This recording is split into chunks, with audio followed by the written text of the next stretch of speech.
The Tale of Self-Love, the Orisha Obanani. Welcome back to Folk Tales Africa. They say love can turn people into fools, making them do the unthinkable. Sometimes the heart will deceive the mind, and a person will do terrible things just to be noticed by someone who barely cares. But love is supposed to be beautiful, isn't it? Love is what makes families strong and keep communities together. So, when a woman loves a man, doesn't she be willing to do anything for him? Or so the story goes. Long time ago, in the ancient land of the Yoruba, there was a powerful warrior god named Shango. Shango was admired far and wide for his strength and fierce spirit. He ruled with fire, and his thunderous voice sent fear into the heart of his enemies. But more than anything, Shango was known for his charm among the women. He had 3 wives, each equally captivating. His first wife, Obanani, was a gentle yet strong woman, respected for her wisdom and beauty. She loved Shango deeply and stood by him through all of life's storms. She wasn't only kind and thoughtful, she could fight, handle a blade, and defended herself just like any warrior. But despite all her gifts, Obanani often found herself overshadowed by Shango's other wife. The second wife, Oya, was fierce and fiery, a true warrior spirit. She rode beside Shango in battles, wild and fearless, a vision of strength and courage that Shango admired.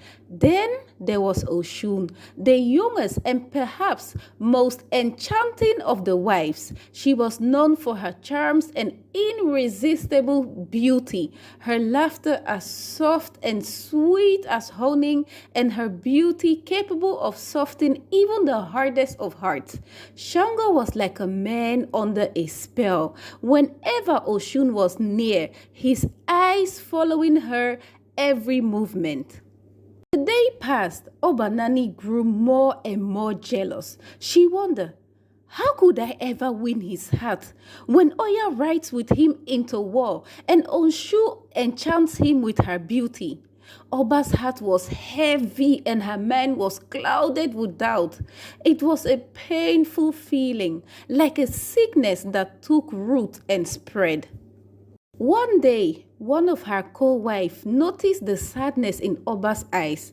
Some say it was Oshun who played a cruel trick on her, while others say it was Oya. Whoever it was, the wife pulled her head wrap down over ears and whispered to Oba, "Do you want to win Shango's love forever?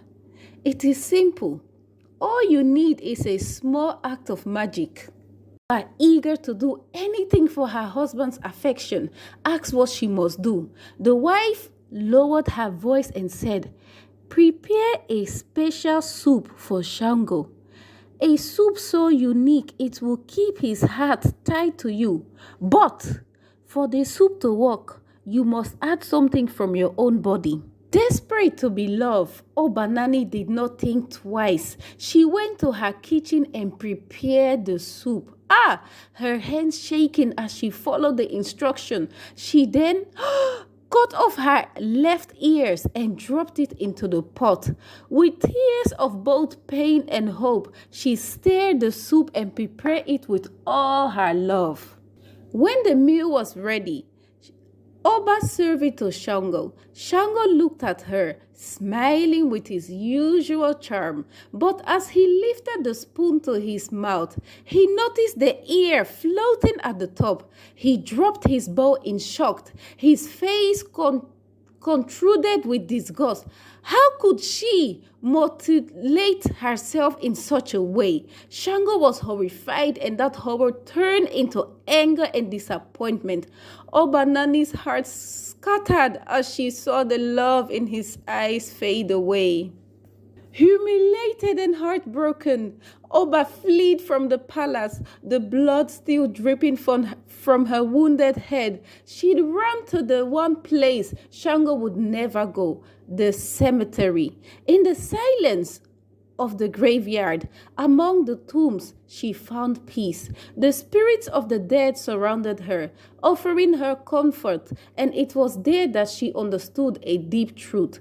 She had betrayed her own dignity for the love of a man, and that was not love at all. She had lost herself in the pursuit of his heart, forgetting that her own heart was worthy of respect.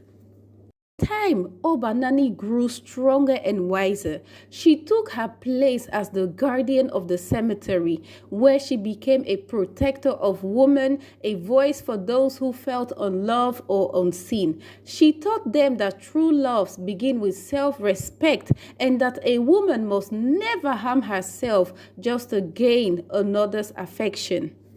On this day, Obanani is remembered as the Orisha, who embodied the strength of the heart and the importance of self-love. She teaches us that our worth does not depend on anyone's approval and that respect for oneself is the most powerful magic of all. The heart of Yoruba culture, in every story and every lesson shared, her message lives on.